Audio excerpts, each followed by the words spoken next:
4.5 من 5 عشان الكمال لله وحده. وداعا للحبوب.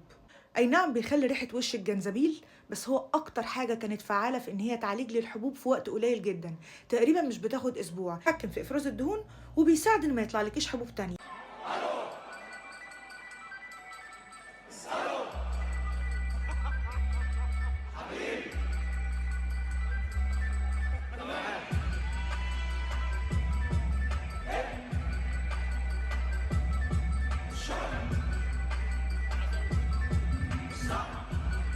انسي التقصف، انسي الهيشان، انسي الجفاف.